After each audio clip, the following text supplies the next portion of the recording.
What's up, everybody? Welcome back to another Pitching Ninjas Top 5 Filthiest Pitches of the Day. I'm going to kick it off with the honorable mentions.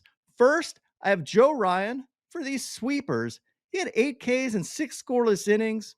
He also had this nasty front door two-seamer on Cal Raleigh. Actually did it twice to him. One time didn't quite get there. But it's a good turn of events because Cal Raleigh loves to call this pitch against other hitters, and now he's got a taste of his own medicine. Next, I have Yoshinobu Yamamoto for these splitters and curveballs. He had 6 Ks and 5 scoreless innings, giving up 1 hit and looked fantastic. Next, Griffin Jacks for this 3,200 RPM sweeper. I mean, look at that thing dive to the dirt. Next, Edward Cabrera for this 100-mile-an-hour heater. These sliders and curveballs was pure filth. And then this 96.1 mile an hour changeup. Just ridiculous. He had 6 Ks and 5 1/3 innings, giving up 2 runs. He'll probably be on another team soon. I can't imagine him not getting traded. And somebody's going to get a really, really good pitcher with some big upside. Lastly, I have Max Fried. Picked up 7 Ks and 7 innings yesterday. No earned runs. His ERA this year, 1.92. Second in MLB in ERA. My top 5 filthiest pitches of the day yesterday. At number 5, Nick Pivetta for his curveballs and sweepers. He picked up 10 Ks and 7 scoreless innings, giving up only 3 hits. Next, Jhoan Duran for this ridiculous 98-mile-an-hour splinker. I mean, look how much this thing dives at 98 miles an hour. I also did this overlay of this splinker with this 101-mile-an-hour fastball. And you can see how unfair this is. You think you're swinging at a fastball when you see that splinker, and they end up nowhere near each other. That splinker just dives. At number 3, Yusei Kikuchi. I say Kikuchi. He had 12 Ks yesterday, including these wipeout sliders. Through 7 innings, gave up no earned runs and only 1 walk. Just filthy stuff from Kikuchi. Love his breaking balls here. At number 2, Jacob deGrom for these changeups. He also had some nasty sliders and overpowering fastballs and took a no-hitter into the 8th inning yesterday. And he really wanted that no-hitter. Didn't get it, unfortunately, but he did get 7 Ks in 7 innings, and he is now 4th in MLB in ERA.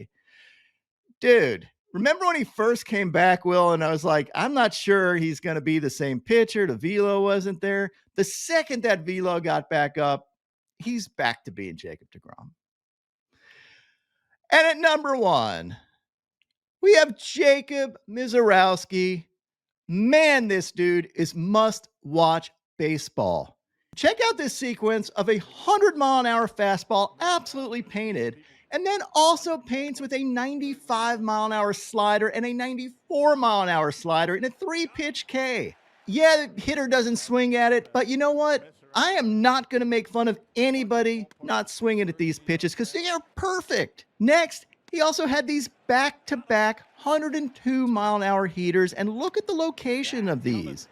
And these are not round-up 102s. This is 102.4 miles an hour and 102.0 miles an hour. He also had this front door slider. Yes, he hit him with the Elsa. My man is frozen. And if you don't like it, just let it go.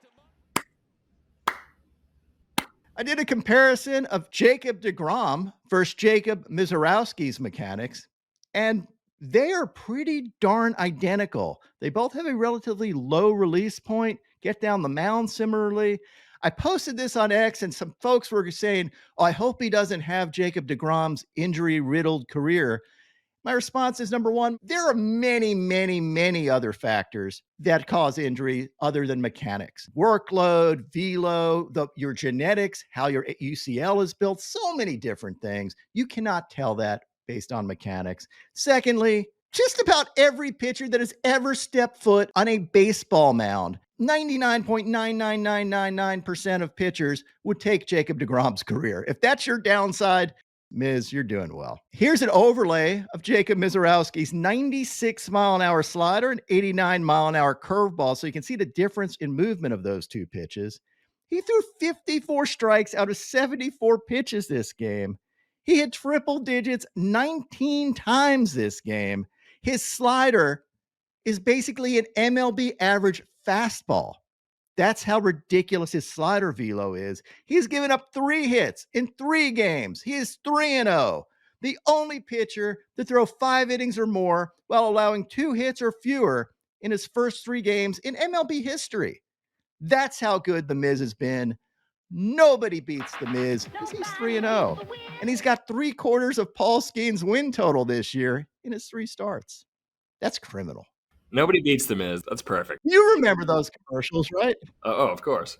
I loved The Wiz. I used to buy my CDs and stuff there. Unbelievable at $47. Nobody beats the Wiz. Nobody beats the Wiz. The Sharp Columbus Week sale now at all 11 Wiz stores. Now, in the Ninja Notes, Brady Singer picked up a Dolly Parton with 9 Ks in 5 innings, giving up 4 runs.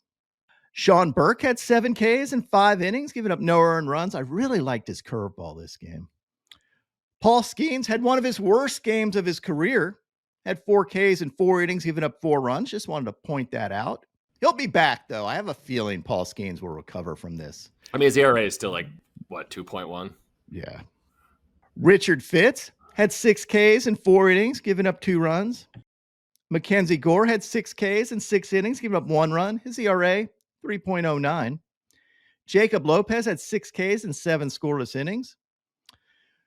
Max Scherzer is back. Didn't pitch all that well. Had 4 Ks in 5 innings, giving up 3 runs, but he's back. George Kirby had 3 Ks in 6 innings, giving up 1 run on 3 hits.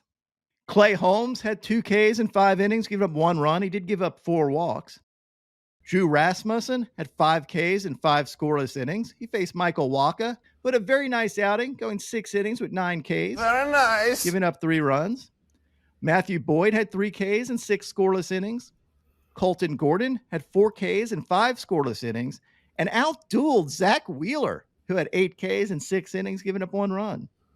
And Logan Webb had 6 Ks in 6 innings, giving up 2 runs. We're kicking off the corner in Colorado because Max Muncy had a mile-high meat missile. And not just any old mile-high meat missile, Ninja. Because the bases were jammed, so he tapped the Rockies 4 times to the Grand Slam. This came after a serious rain delay where Max got 2 other cheap RBIs in the 6th. Next, we're headed over to the city, and we're putting the D in the Dontg Corner because Jeff McNeil was out here looking like LeBron James with a perfectly timed reverse dong snatch, robbing Ozuna of a jack. And then Michael Harris returned the favor against Francisco Lindor with the rarely seen double reverse dong snatch and a Met beatdown of the Braves. But the dog of the day goes to Nick Kurtz. Kurtz with his new nickname that you heard here first, sweeping the nation, Clutch Kurtz. Because Kurtz had a 438-foot dead center 3-run blast in a game the A's beat the best team in baseball 3-0. These were all the runs of the game. Clutch Kurtz, that's your dog of the day. How did you ever come up with Clutch Kurtz? I mean, sometimes we just strike gold here on this show. And now, my pitching ninja moment of zen. Oh, it picked a bad time to start raining really hard in Colorado. He doesn't see it. No. My picks of the day today. First, I'm going to start out with a same-game parlay of Christopher Sanchez for 5 Ks or more and Hunter Brown for 6 Ks or more. And then I'm going to top it off with Clayton Kershaw for 4 Ks or more. And then I'm going to add in my 30% profit boost for any parlay of 3 legs or more.